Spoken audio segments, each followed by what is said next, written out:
আসসালামু আলাইকুম রহমতুল্লাহ বারাকাতুহু। প্রিয় মা ও বোনেরা, আপনারা সকালবেলা ঝাড়ু দেওয়ার পূর্বে অবশ্যই দুটি কাজ করবেন।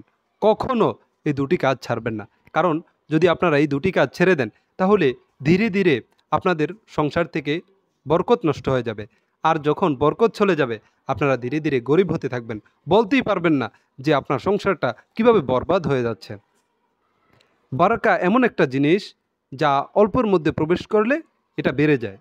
এই জন্যই নবীজি হাদিসের মধ্যে বলেছেন, ইদা দাখলাতিল বারাকাতু ফিল কলিলি কাসুরাত। যখন বরকতটা অল্প জিনিসের মধ্যে প্রবেশ করে, তখন এটা অনেক অনেক গুণে বেড়ে যায়। সুন্দর একটি ঘটনা শুনেন। একবার হযরতে নবী করিম সাল্লাল্লাহু আলাইহি ওয়াসাল্লামের কাছে কিছু সাহাবী বসেছিল। এ অবস্থায় নবীজির কাছে কিছু দুধ এসেছে। এক পেওলা দুধ এসেছে। নবীজি সাল্লাল্লাহু আলাইহি ওয়াসাল্লাম হযরতে আবু হুরায়রা রাদিয়াল্লাহু তাআলা আনহুকে দিয়েছে। ও আবু হুরায়রা, তুমি এই দুধটুকু সব সাহাবীদেরকে পান করাও।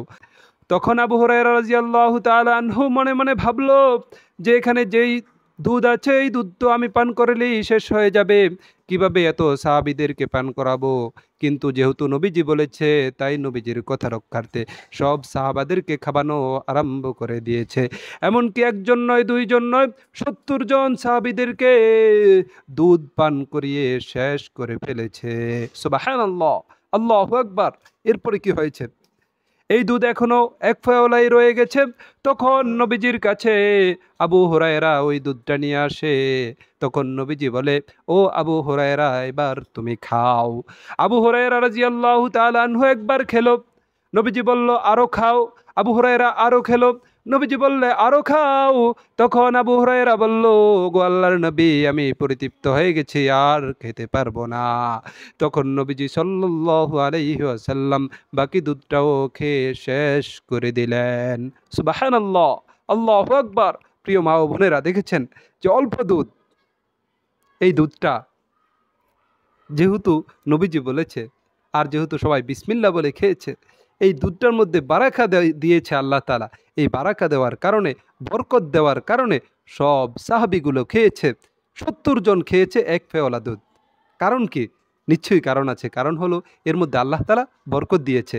তাই আপনারা যদি ঝাড়ু দেওয়ার পূর্বে দুটি কাজ করতে পারেন, ইনশাআল্লাহ আল্লাহ তাআলা আপনাদের সংসারের মধ্যে বরকত দিবে। প্রিয় ভাইয়েরা, যদি আপনারা এই ভিডিওটা দেখে থাকেন, তাহলে মা বোনদেরকে বলে দিবেন যে এরা যেন এই ভিডিওটা দেখে নেয়, বা আপনি বলে দিবেন যে এই কাজগুলো করার জন্য।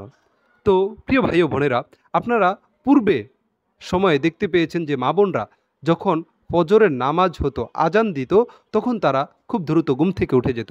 তারা আর ওই সময় ঘুমাতো না। ফজরের নামাজটা তারা আজানের সাথে সাথে উঠে আদায় করত। কারণ ফজরের নামাজ যখন আদায় করা হয়, তখন আল্লাহ তাআলা তাদের সংসারের মধ্যে বরকত দান করে। এই জন্য আল্লাহ তাআলা কোরআনের মধ্যে বলেছেন, ইন্নাস সালাতা কানাত লিল মুমিনিনা কিতাবাম মাওকুতা। নিশ্চয়ই আল্লাহ তাআলা নামাজকে বান্দার উপরে, মুমিনদের উপরে সময় মতো ফরজ করে দিয়েছে। যেই মুমিন মুমিনাত, যে ব্যক্তিগুলো ফজরের নামাজ পড়বে, যেই সংসারে ফজরের নামাজ পড়া হবে, তাদের ঘরের মধ্যে বারাকা দেওয়া হবে। ওই ঘরের মধ্যে আল্লাহ তাআলার রহমত আসবে, ফেরেশতারা আসবে। ওই ঘরের মধ্যে আল্লাহ তাআলা বরকত অবশ্যই অবশ্যই দেবেন। প্রিয় মা ও বোনেরা, তাই ১ নম্বর কাজ হলো আপনি ফজরের নামাজটা পড়বেন। এরপরে এই যে ফজরের নামাজ পড়েছেন, এই ফজরের নামাজ পড়ার কারণে আপনি জান্নাতি হয়ে যাবেন। এবং যদি এশারের নামাজ এবং ফজরের নামাজটা আপনি যদি সময় মতো আদায় করতে পারেন, তাহলে সারা রাত জেগে ইবাদত করার সওয়াব পাবেন। আর যে ব্যক্তি আল্লাহ তাআলার ইবাদত করবে, ওই ব্যক্তিকে তো আল্লাহ তাআলা রিজিক দিবেই, এরপরে তার সংসারের মধ্যে তো বরকত হবেই। তাই প্রিয় মা ও বোনেরা, কখনো এই ফজরের নামাজ ছাড়বেন না। কখনো যেন আপনাদের থেকে ফজরের নামাজ না ছোটে। তাই প্রিয় মা ও বোনেরা, আপনাদেরকে আরেকটি আমলের কথা বলছি। এটা হলো অতিরিক্ত। নবীজি আপনাদেরকে বলেছে যে আপনারা যদি শুধু 4টা কাজ করতে পারেন, তাহলে আপনারা জান্নাতি। সহিহ আল জামের ১৬০ নম্বর হাদিসের মধ্যে আছে, নবীজি বলেন, যদি মহিলারা 5 ওয়াক্ত নামাজ সময় মতো আদায় করে, রমজান শরীফের রোজা রাখে, সতীত্বের হেফাজত করে আর স্বামীর আনুগত্য করে চলে, তাহলে কিয়ামতের দিবসে আল্লাহর জান্নাতে যে দরজা দিয়ে ইচ্ছা ওই দরজা দিয়ে প্রবেশ করতে পারবে। সুবহানাল্লাহ, আল্লাহু আকবার। প্রিয় মা ও বোনেরা, শুধু 4টা কাজ করতে পারলে আপনারা জান্নাতি হবেন। আপনাদের জান্নাতে যাওয়া একেবারেই সহজ। 1 নম্বর, আপনার 5 ওয়াক্ত নামাজ সময় মতো আদায় করবেন। 2 নম্বর, রমজান শরীফের রোজা রাখবেন। 3 নম্বর, সতীত্বের হেফাজত করবেন। স্বামী থাক বা না থাক, ওই সময় আপনার সতীত্বের হেফাজত করবেন।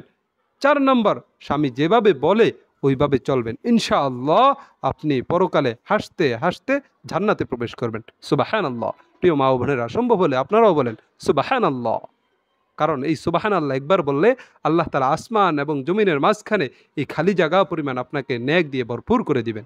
সুবহানাল্লাহ। তাই বেশি বেশি জিকির আজকার করার চেষ্টা করবেন। 2 নম্বর কাজ হলো, প্রিয় মা ও বোনেরা, আপনারা দেখেছেন আগের দিনের মা বোনরা তারা ফজরের নামাজ পড়ার পরে কিছুক্ষণ কোরআন তেলাওয়াত করত। আর যে ঘরে কোরআন তেলাওয়াত হবে ওই ঘরে তো বরকত অবশ্যই অবশ্যই আসবে। আগের দিনে যখন আমরা মসজিদ থেকে আসতাম তখন ঘরগুলো থেকে, কাঠুরিগুলো থেকে গুনগুন করে কোরআনের তেলাওয়াত ভেসে আসতো। কিন্তু এখন বিষয়টা অন্যরকম হয়ে গেছে। সব ঘরে ফজরের সময় কোরআন তেলাওয়াত হচ্ছে না, সবাই দীর্ঘ সময় ধরে ঘুমাতে থাকে।